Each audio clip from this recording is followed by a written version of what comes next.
Adam, thank you so much for being on our podcast. I've gotten to know you over the last, year and a half. Founders in Atlanta. You've had such a cool career. You studied economics in college. Out of college, right away, you founded a company. A couple years after that, you're acquired by Silverpop, which I think was eventually acquired by IBM. Like early in your career, there's a lot of success. You spent a really good kind of tour of duty at IBM, like leading the emerging apps team, if I understand correctly.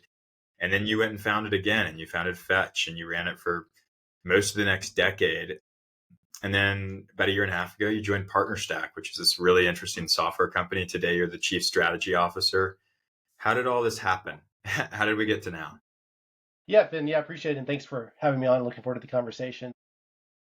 I've actually been founding companies since I was 6 years old. It's a classic kind of founder entrepreneur story. But, I came from a family that really wanted to instill responsibility, problem solving, being fiscally responsible. And that started as a kid. I remember very vividly.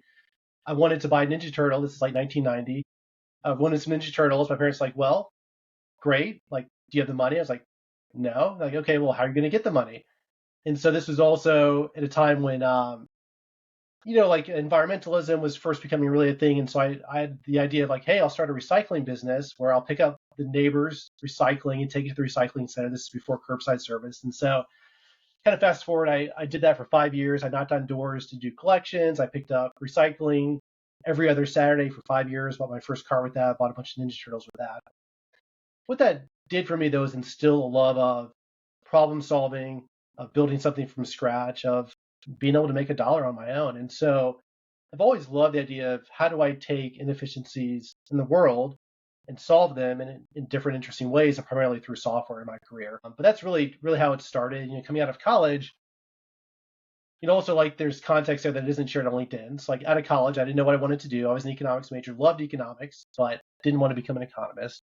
And so I actually went to law school, like most kind of maybe pathless economics majors. And so I went to law school, and then quickly realized that just wasn't the path for me. Like realized that I love solving problems, wanted to be creative, wanted to form my own solutions. And so I actually dropped out of law school, moved to New York, had a friend up there. From college, we tried to start a company that didn't work, but then joined a startup and then got the bug pretty quickly and been on my way ever since. To me, it seems exceptional that a 6-year-old would run a recycling business for 5 years. I mean, like, I could see like a few months for a summer, but 5 years is a long time to do that. It is. It's also exceptional that my parents drove me every Saturday at 8 o'clock in the morning to do that for 5 years. This is like your version of youth soccer is like youth entrepreneurship. Yeah, that's right. But yeah, no, I mean, it was just a great lesson. I mean, imagine, look, also like you're six, like, so you go knock on someone's door and it's like, hey, for $5 every month, I'll pick up recycling. No one's going to say no, right? Although I did get a few no's. So, but it was a great way just to learn fundamentals, responsibility as a kid. I loved it. Like sometimes I got McDonald's at the end of the morning, so that was great too. But I loved the experience, and my parents were just so gracious to be able to support me in that as well. So it's something that I'm trying to do with my kids. I'm sure you are as well. Yeah, I think about that constantly with my kids as well. When you look at, so your company that ended up being acquired by Silverpop was Place Punch, right? That's right. When you look back on Place Punch, a decade removed, Yeah. what do you take away from that experience? And I'm also curious, like, what do you sort of laugh at now when you sort of look in the mirror at the founder that you were then versus the founder operator that you are now? There's a lot of things I take away. The first is that those early days are just like the best days. They are so fun. Like the grind is so fun. The constant problem solving is so fun. I was, call it 25, right? I'd spent enough time in a couple marketing technology companies leading product and marketing at the early stages where I had a little bit of confidence, but I didn't know what I didn't know and I wasn't scared to do anything. And so, the things we did well, we entered in emerging markets. Location-based marketing then was really nothing. It was just starting. Mobile was just starting. Social was just getting going. So we entered at a really ideal time where there was this wave that we didn't know we were riding, but we were riding this wave. Also, this was 2010, 2011. So not many people were starting companies at that time. So also, if you were scrappy, didn't require a lot of capital, there was a lot of room to run. and not much competition. We also had great, amazing advisors, investors here in Atlanta. And so I remember, called 6 weeks in, an investor took us over to IHG here in Atlanta, walked us in. We had a location-based marketing product that was very, very early, but IHG was a willing kind of beta user, design partner is what we call them now. And they were interested because we were doing something really interesting and innovative that they hadn't seen before. And so that was another lesson learned, is that when you do something interesting that's new, where you're riding a wave, you can really pick up early customers quite quickly with minimal product. Now, of course, we were doing nights and weekends, pulling it all together and building the product that they needed, but it was a great initial design partner, and we just weren't scared of it. It was probably the biggest thing. How do you think now about identifying waves? Because, I mean, you mentioned like we didn't know we were riding the waves. So I assume like there's a little bit of first time entrepreneur like naivete, like you had seen something, but you weren't thinking about it as like an investor and like thinking it through like the framework of this is a small category today that's going to be a huge category. I imagine that's true. Tell me if wrong. But how do you think about identifying waves today? Yeah, I think it's a combination. I mean, it can be risky because you're really trying to predict the future. And I love that quote: the best way to predict the future is to invent it or build it, right?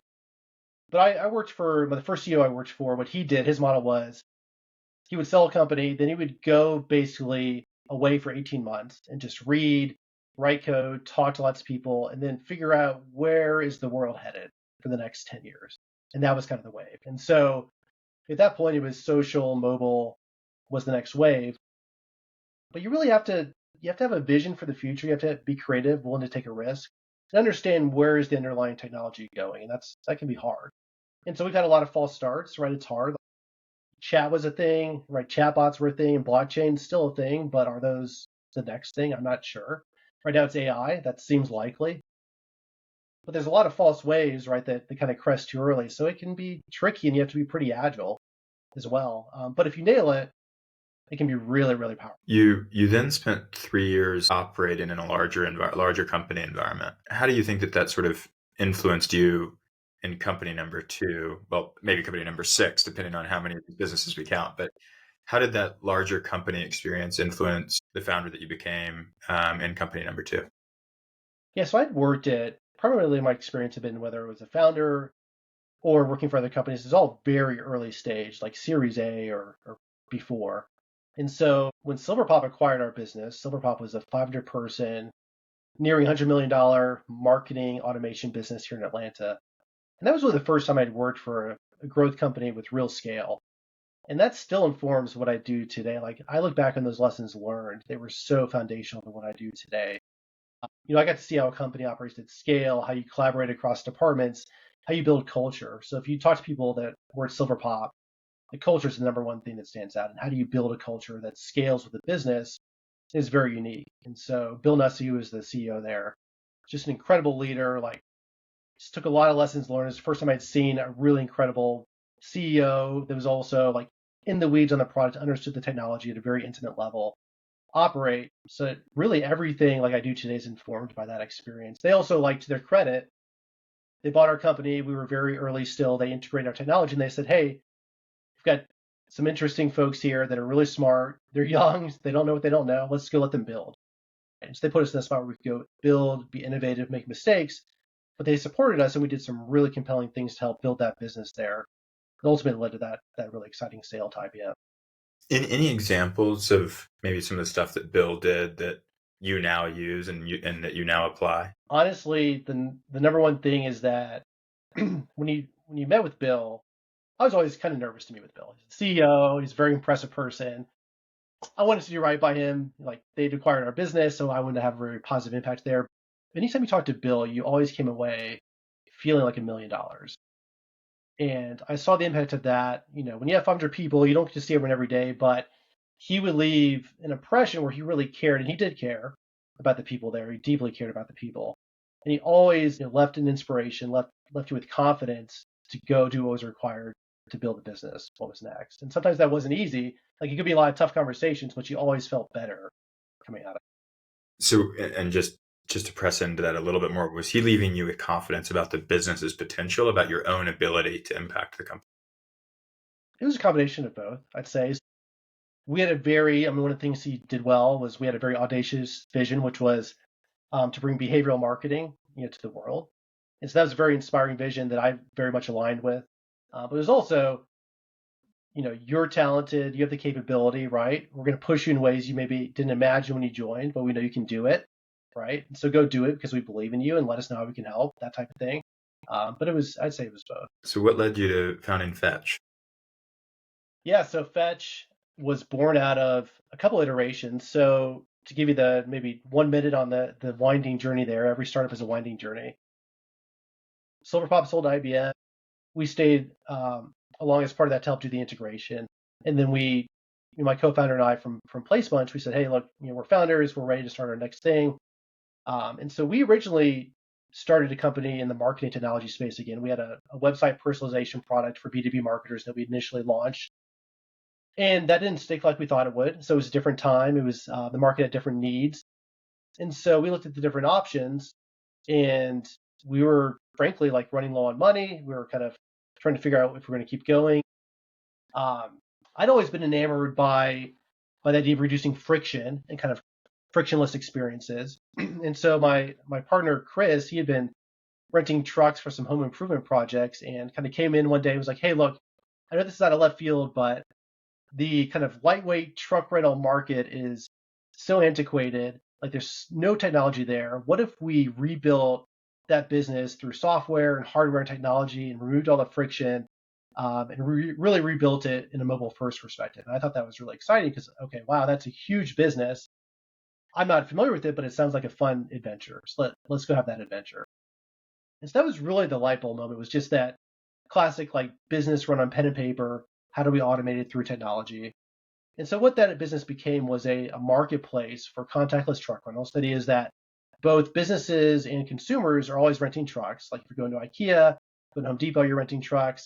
If you're a business, you're constantly moving supplies and equipment around, you need trucks. And so we built a marketplace where everyone from individuals to large fleet operators, rental companies could come, put their trucks in our marketplace, use our technology, which is a hardware device. They could plug it in their vehicle, connect it to our system so that any renter could walk up to that vehicle, unlock it with their phone, go on their way, do their job, pay by the hour, pay by the day. But that was a very interesting kind of mobility marketplace that we ran for close to 9 years, as you mentioned. So, I mean, it sounds so obvious that like people are often trying to kind of share trucks. How did you get convicted before you started really building the business that the market was there? Was it a lot of primary research, or did you just kind of like trust the obvious? One of the lessons I've learned as a founder is that you really have to trust your instincts. Like it's your company. And so your instincts are usually correct, at least directionally. If you don't trust your instincts, like you don't have that underlying enthusiasm, vigor for the business, like that can fall apart over time. So that's a dangerous spot to be in.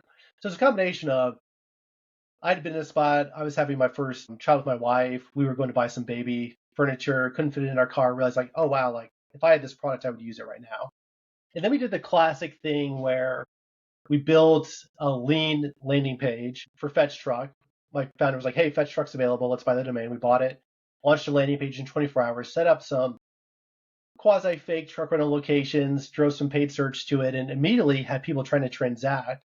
Immediately had people actually, we put a phone number, people were calling us trying to find trucks. And so we knew that there was an opportunity where it's like, hey, folks are not exactly wedded to the existing incumbents in this space. There's an opportunity for us here.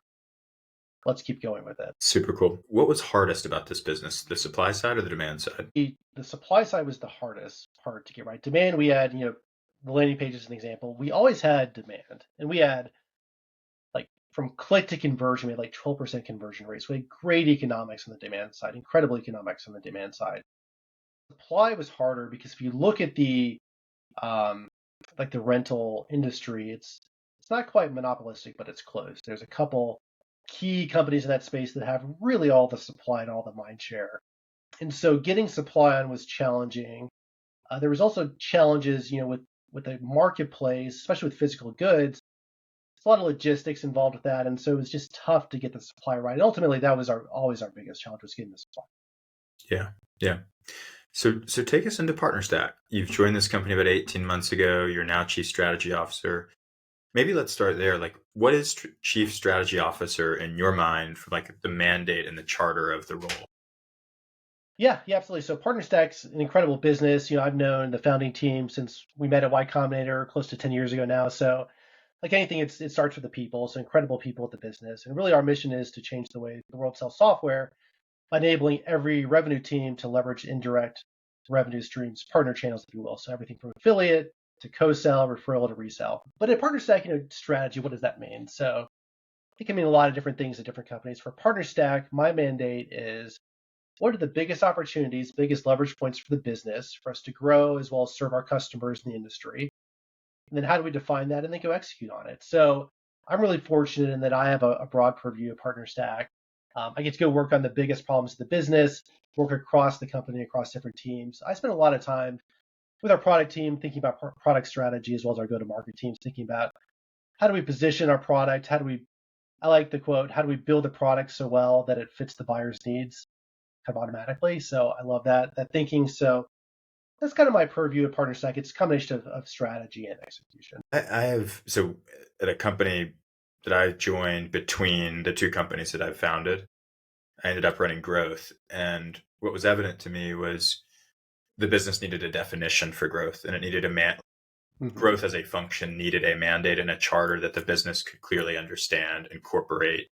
And I had a similar definition. It was this idea of like, let's attack the biggest problems in the business. And I'm curious kind of how you approach identifying those problems and what you would say to people who find themselves in similar situations where they've got these really interesting cross-functional mandates, but they've got to select the right places to go focus. How do you identify the biggest problems? Yeah, I mean, really, it's about leverage, I think. And so it's, hey, if we unlock this bottleneck or solve this thing, does it unlock a large new opportunity for us? That doesn't necessarily mean it's a new market, but it means that we're reducing churn or we're driving expansion with our customers, helping them be more successful by solving this key thing. The natural challenge as a founder is that you always are thinking about like what's the next thing, like what's the new thing. That's just the natural founder mentality. But most businesses, you get to the point where it's how do we relentlessly execute and focus on a core set of opportunities for 5, 10, 15 years, right? And so PartnerStack has a broad purview. Like we always say, it's true, there's no shortage of opportunity, but it's how do we focus on the right opportunities that can move the business forward as well as help our customers move their businesses forward. So I know that's kind of broad, but it's usually pretty straightforward. It's like, hey, look, our customers are telling us we need this. We're also looking at the market. We know it's moving in this direction. Let's bring all of our available resources and focus on executing in these couple areas really well over the next year. And so it's just picking what are those areas and then just being very focused and committed to them. So that's really the way I think about it. Oftentimes, also, I like to be kind of a consultant to the company. So it's, hey, look, I've been in your shoes. Let me give you another perspective, right? So someone that's come in, let me give you a different perspective. This is the data. This is what it's saying. I know we think this, but this is the data. So how do we bring this together and find the truth here? Like there's some combination of founder vision that we need to always include, right? But also like this is what the data is telling us. So let's be thoughtful about that and make sure we're not kind of missing an opportunity that's just sitting kind of right in front of us. Like the data may suggest we have a churn problem or an expansion problem or a brand awareness problem or a pipeline problem or whatever. And the data will tell us that. And then we can kind of line that up with where the business needs to go from the founder's perspective to prioritize. Yeah, exactly. I think that's a fair way to think about it. Yeah. Very interesting. Well, it sounds, I think one of the things that if I'm interpreting correctly, like you're in this interesting role where like you've been the founder thinking about what's next. Now you're really the operator who's trying to guide the business into like, how do we operate with a ton of discipline over the course of a meaningful period of time to create enterprise value? That's right. That's right. That's very fair. And so, we can talk about this, but one of the first things we saw was an opportunity to really improve our pricing and packaging and reset that in a way that aligned to value, right, with our customers. So we could talk about that. But that's just one example of, hey, like if we fix these couple of things, it'll really suit the market and fit the way our buyer needs to buy our product. Let's focus on that. Well, let's go there. So tell us, maybe kind of help us understand the pricing as a journey. Tell us a little bit about where PartnerStack is on that journey, and maybe you could kind of make it as explicit as possible with like, what is the value that most customers perceive, and then how do they think about, you know, how do they kind of quantify that value from like a price, from a willingness to pay perspective? Help us understand. Sure. Yeah, absolutely. So PartnerStack is a pretty interesting project in that it really delivers a couple kind of mediums of value. So the first is a pretty standard kind of software as a service type product. So what we call a partner relationship management system. So you come in, you bring your partners into this product, you invite them in, you set up your partner programs, you can manage training, you can manage commissioning, you can track all of your conversions from referrals and deal registration. So it's pretty classic kind of SaaS product. But there's also a payouts component. So managing payouts for partners, especially when you're a global business, you've got partners in multiple countries, multiple currencies. That's a very challenging problem, and we solve that for our customers. And so we also have a really kind of a transactional pricing component to managing payouts for our customers. So we can talk about both. On the SaaS side, historically it was different versions, a little bit of kind of figuring out pricing as you go. And so we wanted to bring some standardizations from real packaging to how we think about pricing, and really wanted to align pricing to value. And so we looked at pricing a couple different ways. And one of the clearest ones for us is that in PartnerStack, it's really about how many programs are you running in the product. So we looked at it, do we want to charge based on seats or other mechanisms? We ultimately found that the programs is one way to think about it.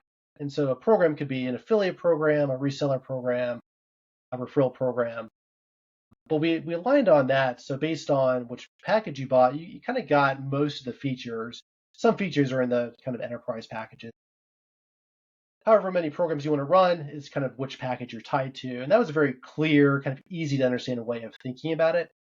And then within each package, you have different economics for managing your payout structure.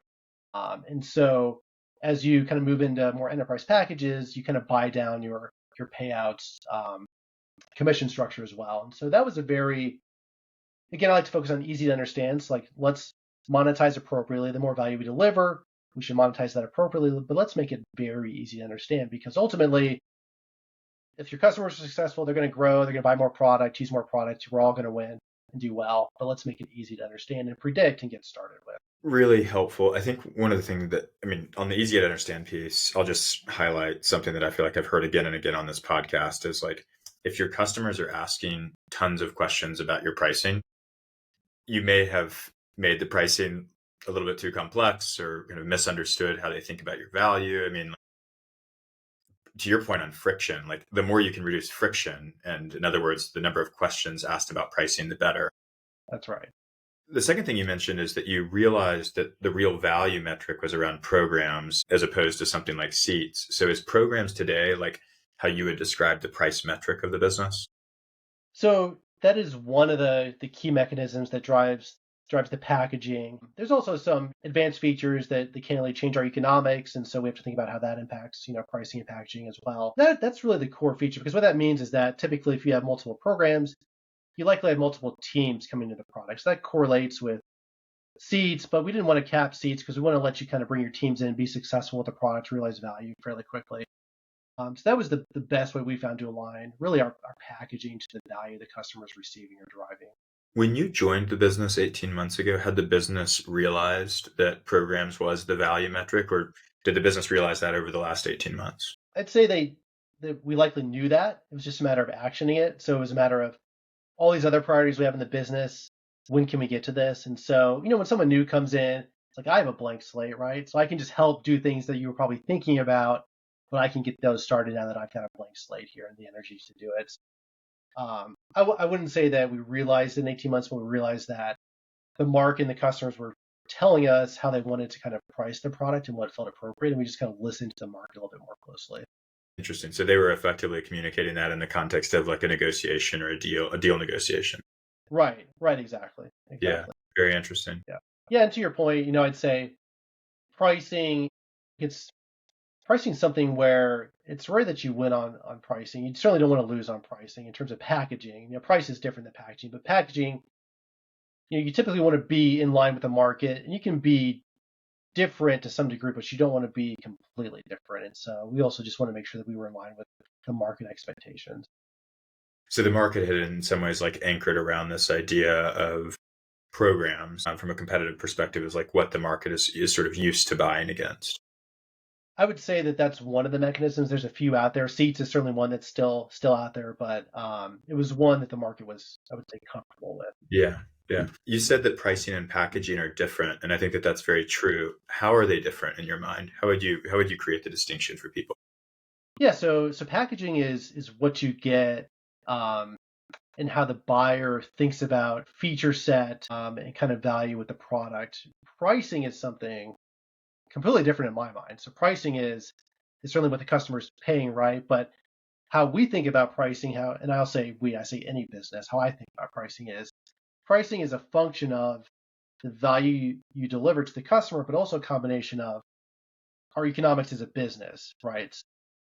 Ultimately, like, the lower the price, the more you're going to get of something. That's just basic economics, right? And so certainly if you have a premium product, you can command a premium price, but there's also something to using pricing, to be a little bit of a founder, using pricing as a weapon, right?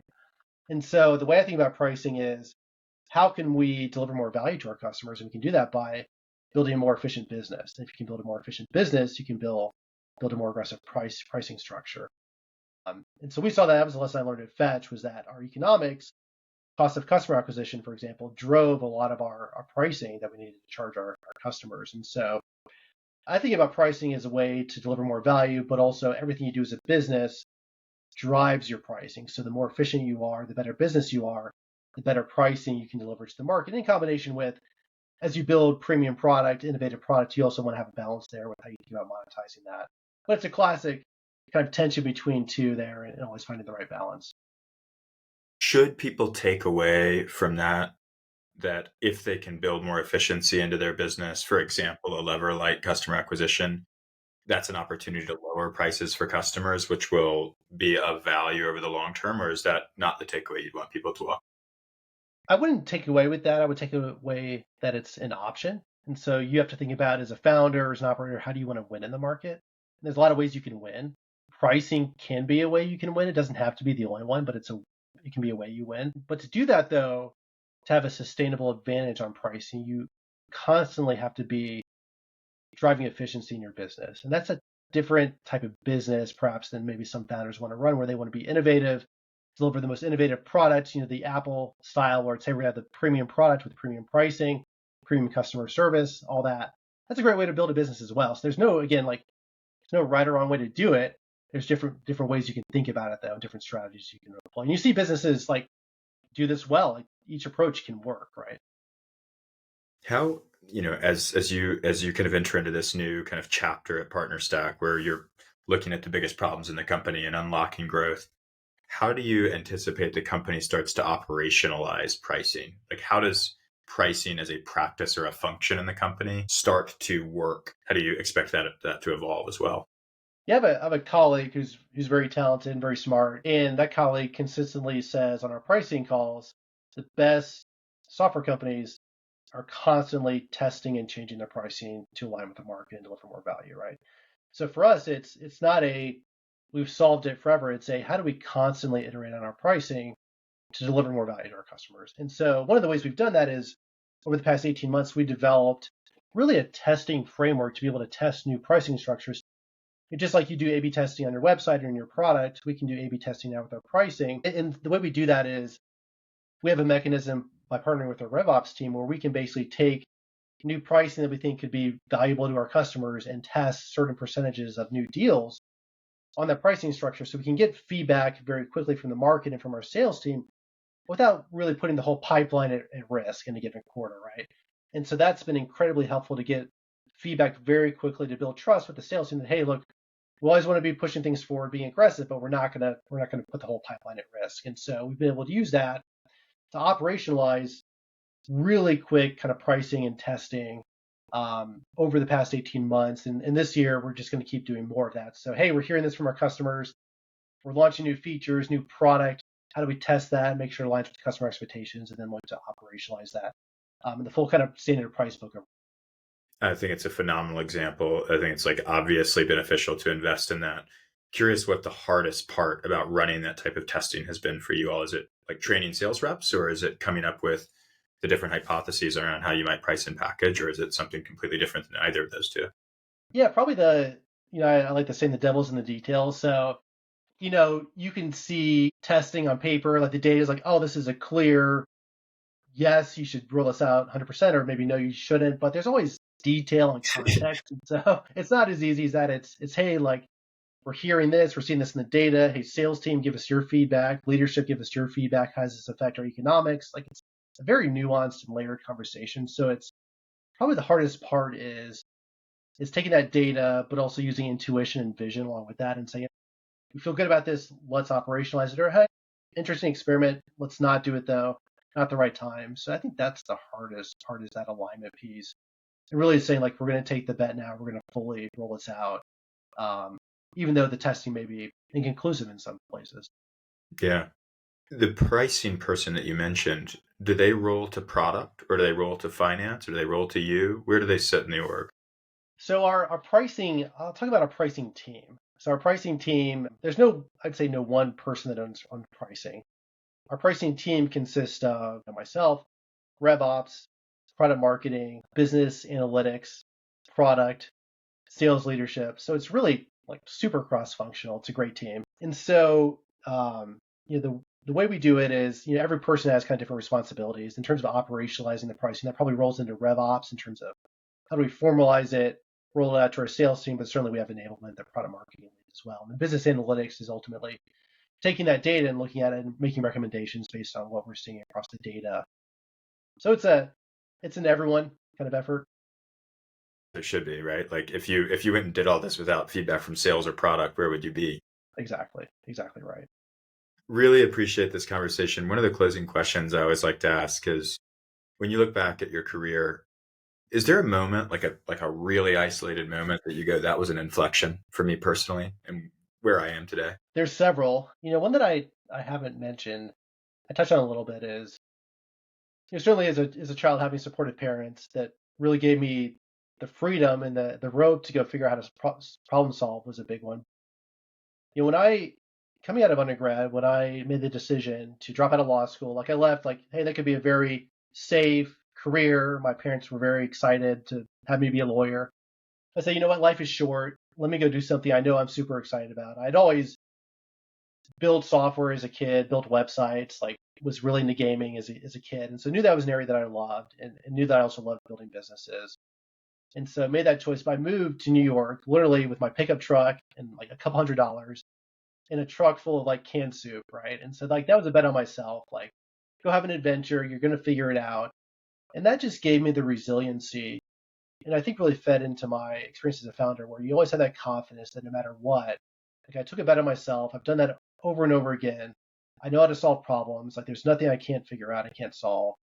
And so I'd say, I don't know if it was one inflection point, but just a series that built up that confidence that as a founder, you're just a problem solver. And the more you do that, the more confidence you have. So I'd say, like, being able to have that trust in myself. I love that story. Thank you for doing this. Where can people learn more about PartnerStack or reach out to you if they want to talk about unlocking growth and attacking the biggest problems? Yeah, so PartnerStack, you can find us online, partnerstack.com, of course. We're on all the social platforms. Myself, I'm on Twitter, LinkedIn. My email is adam.steinberg@partnerstack.com. Love to chat with anyone about partner programs, go to market, but as well, like, love the founder journey, love talking to founders. If I ever can help anyone think about go to market, pricing, being a founder, love to connect and help any way I can. Adam, thank you so much as always. Thanks, Ben. I appreciate it.